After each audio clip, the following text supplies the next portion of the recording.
Have you ever wondered why we have the Eastern Orthodox and Roman Catholic churches? Why are there two distinct ancient branches of Christianity that have shaped civilizations for a millennium? The answer lies in a single dramatic event, the Great Schism of 1054. This wasn't just a theological disagreement, 'twas a political and cultural earthquake that split the Christian world in two, and its aftershocks are still felt today. To understand how this happened, we need to travel back to the Roman Empire, when Emperor Constantine moved the capital to Constantinople, now Istanbul, in 330 AD. He unintentionally planted the seeds of division. The empire now had two centers of power, Rome in the west and Constantinople in the east. Over time, these two halves grew apart, developing their own unique languages, cultures, and political structures.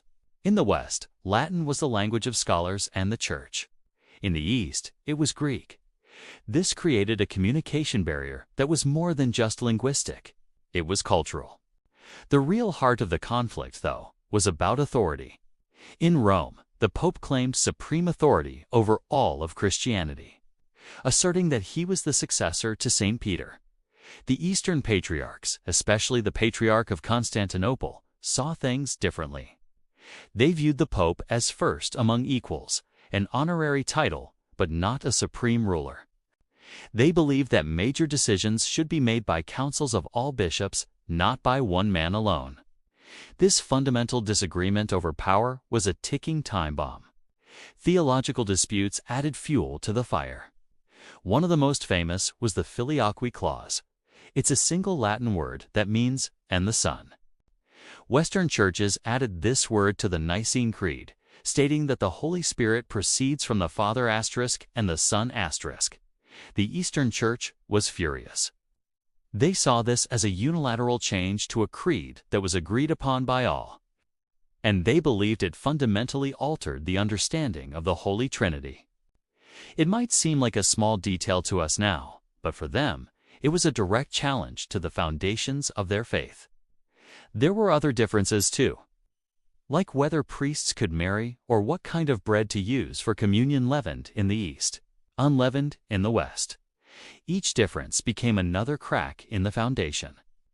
The breaking point finally came in the summer of 1054. The Pope sent a delegation led by a fiery cardinal named Humbert of Silva Candida to Constantinople to resolve these issues. But things went horribly wrong. Humbert was arrogant and had no patience for Greek customs.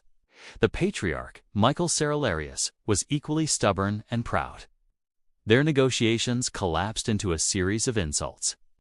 On July 16, 1054, in a moment of sheer audacity, Cardinal Humbert marched into the Hagia Sophia, the grandest church in all of Christendom, right in the middle of a service. He slammed a papal Milan official notice onto the altar, excommunicating Patriarch Cerularius. In response, the Patriarch convened a council of his own and excommunicated Cardinal Humbert and his delegation. The split was official. While at the time many hoped it could be healed, it was the final, fatal blow. The two halves of the Christian Church were now formally separated. This schism hardened the political and cultural divides between East and West, contributing to centuries of misunderstanding and even conflict, like the disastrous Fourth Crusade, where Western knights sacked Constantinople. Today, after nearly 1,000 years, efforts are being made to bridge this divide. In 1965, the Pope and the Ecumenical Patriarch formally lifted the mutual excommunications. While the churches remain separate, there's a growing spirit of dialogue and cooperation. The story of the Great Schism is a powerful reminder of how differences in culture, language, and politics can tear even the strongest bonds apart. It's a crucial piece of history that shaped the world we live in. Thank you so much for joining me on this journey back in time. If you found this interesting, please hit that like button and subscribe for more deep dives into history. Let me know in the comments what other historical events you'd like to explore. See you next time.